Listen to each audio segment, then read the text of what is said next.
As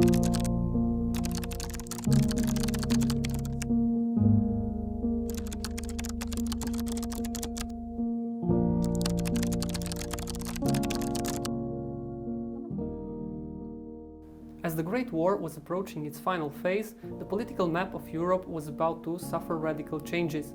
The principle of national self-determination, advocated by the American President Woodrow Wilson, was being embraced by most European nations. The old multi-ethnic empires like Austro-Hungary and Russia collapsed at the end of the war, and the liberated nations were eager to build their own national states. Throughout the year 1918, Bessarabia, Bukovina and Transylvania were united with Romania. The climax of this process was reached on December 1, 1918, when the Romanian Great National Assembly of Alba Iulia decided the union of Transylvania with Romania. The Times, Tuesday, December the 17th, 1918. The Remains of Hungary. National Programme under Self-Government. Paris, December the 15th. Details are now to hand of the decisions taken at a national conference of Romanians of Transylvania and the countries of Hungary at Alba Iulia. The Grand National Romanian Council was constituted of 200 members, of whom 20 were socialists and 10 delegates of the army. An executive committee was formed with Monsieur Iuliu Maniu as president, and its members took an oath of fidelity to the constitution of the Kingdom of Romania. The seat of government is at Sibiu, or Hermannstadt, where it has been installed since December the 4th. This government will represent the Romanian nation in Transylvania, Hungary and the Banat before all peoples of the world. At this National Assembly took part representatives of Bukovina, Bessarabia and the Kingdom of Romania. The flags of the Allies were hoisted. The following national programme was unanimously voted. 1. The National Assembly of Romanians of Transylvania, Hungary and the Banat declares the union of all Romanians with the Kingdom. It affirms their imprescriptible rights over the whole territory of the Banat, comprised between the rivers Maros, Tis and the Danube.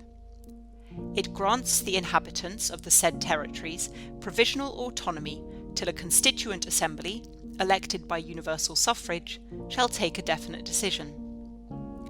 2. The political principles of Romanian national unity are a. Full national liberty for all nationalities inhabiting the territories of the Union. Each of these nationalities shall be given free to govern itself, with its own language, its own administration and justice. The officials should be elected from its midst. Each nationality has the right to be represented in the legislative bodies. In the government of the country, they shall be represented proportionately to their number. B. All confessions shall have equal rights and receive autonomy. C. In every domain of public life, there shall be democratic government. Each citizen, on reaching the age of 21, shall have an equal and secret right to vote. Women shall have the same rights. D.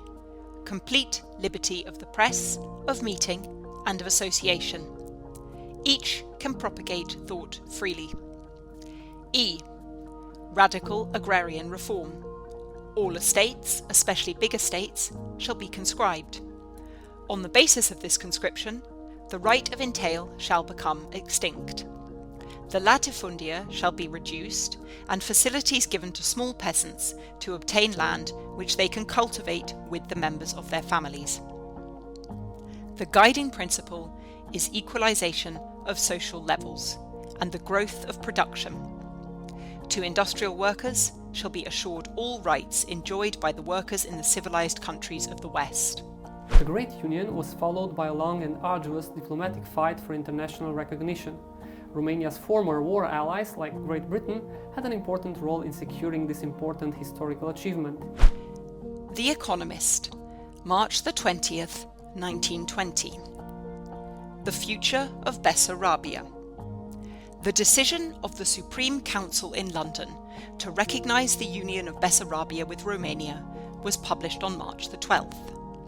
It was not unexpected and is not likely to be contested in view of the present conditions in the Ukraine and Russia. The province, which since 1812 had formed a single Russian government, contains a population numbering some 2,400,000, of which nearly 5/6 is Roman in race and speech. It was associated for nearly 5 centuries with the other Romanian lands under Turkish suzerainty, and was only ceded to Russia in 1812. The non-Roman population comprises some 200,000 Russians, practically all Ukrainians and Jews, 100,000 Bulgarians, some Gypsies and Turks, and 60,000 Germans. The last named settled for a century in colonies in the southern districts, and therefore not likely to be affected by pan-Germanism. Since 1878, the Tsarist government had made great efforts, as in Poland, to Russify the population, but the result has apparently been to arrest development and perpetuate illiteracy. Indeed, the province is said to have been as backward and as roadless as any in the late Russian Empire. Yet it has the elements of great prosperity, though it contains no minerals and no oil. It is a land of plenty.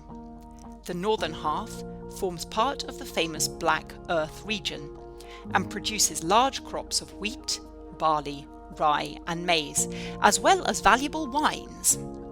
The central districts contain important forests, the southern are rich in cattle, and the river fisheries are said to be capable of very great development. Before the war, the total annual revenue of the province was £10 million, of which 2/5 went as surplus to St. Petersburg government. Its intercourse with the neighbouring countries, and the rights of minorities in it, are to be duly safeguarded, and in regard to both these questions, the League of Nations may be invited to arbitrate on any difficulties that may arise. Like all other nations that were involved in the war, Romania suffered great material and human losses. The process of rebuilding was further complicated by the fact that the country had a larger territory to administer. However, the efforts to modernize the economic infrastructure and the rich resources of oil, timber and cereals were appreciated by foreign trade partners. The Economist, July the 24th, 1920. Conditions in Romania. A report on economic conditions and prospects of Romania at the close of the year 1919, CMD 828, 9pence net, by Mr. Alexander Adams, Commercial Secretary to the British Legation at Bucharest, draws special attention to the great possibilities of the country as a market for British goods. The report with appendices runs to 53 pages and is well worth the study of British exporters. The national finances are in a far from satisfactory state, but Mr. Adams remarks that the prospect is not at all so depressing as at first sight it may seem.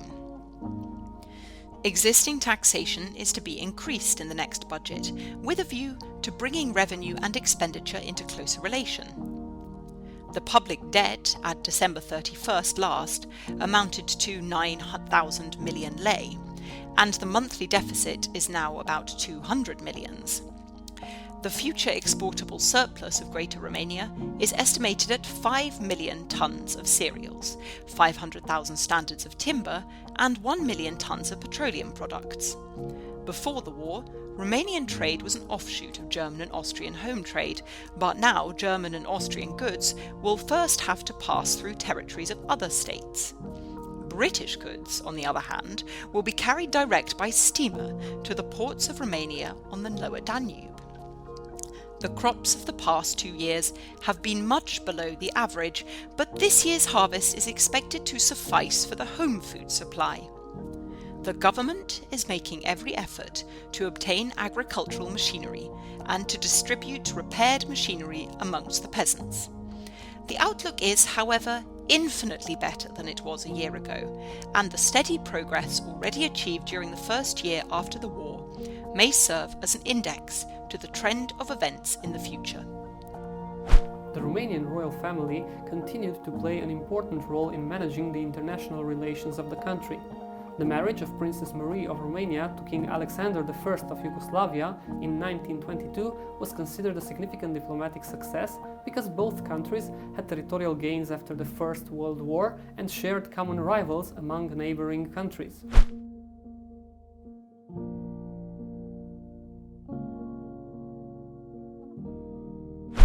The Illustrated London News, Saturday, May the 27th, 1922.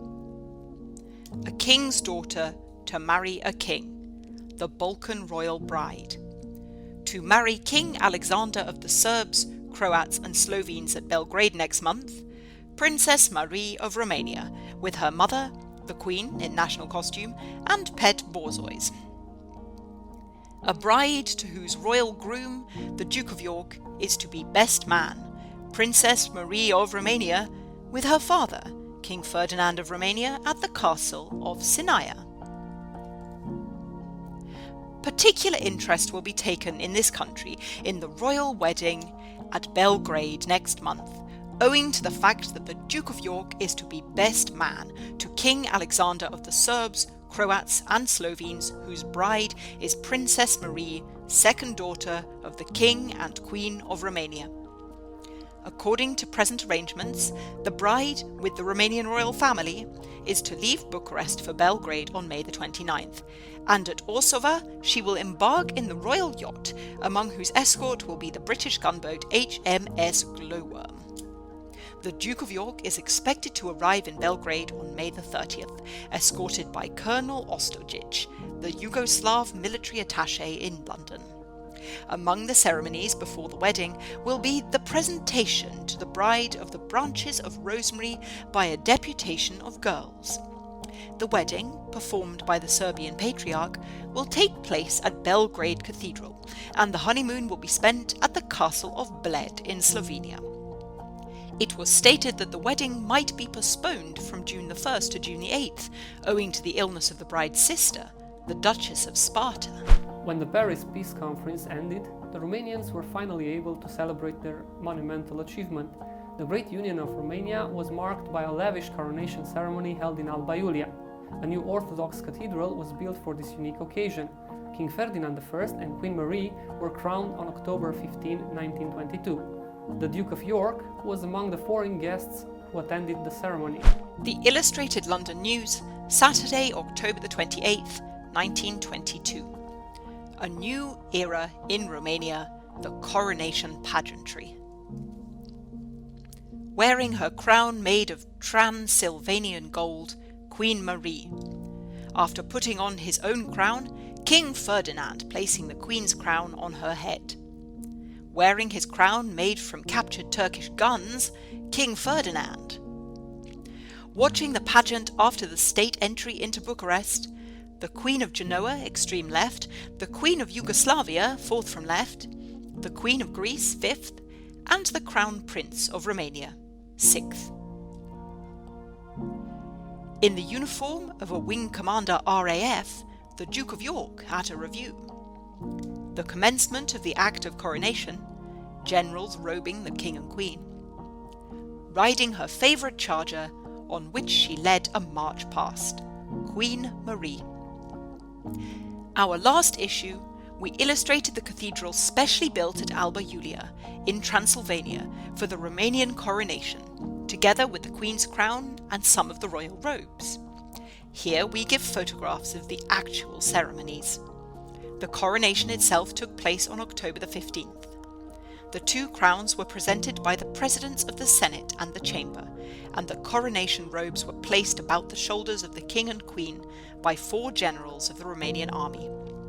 King Ferdinand received his own crown, which was of iron cast from Turkish guns captured at Plevna, and placed it on his own head. He then crowned the Queen, who knelt before him on a cushion. There was a brilliant gathering.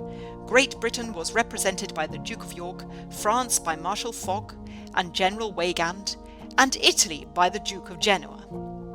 The same night, the whole assembly which saw the coronation travelled by train to Bucharest, and the next morning there was a royal procession into the city, headed by King Ferdinand on horseback.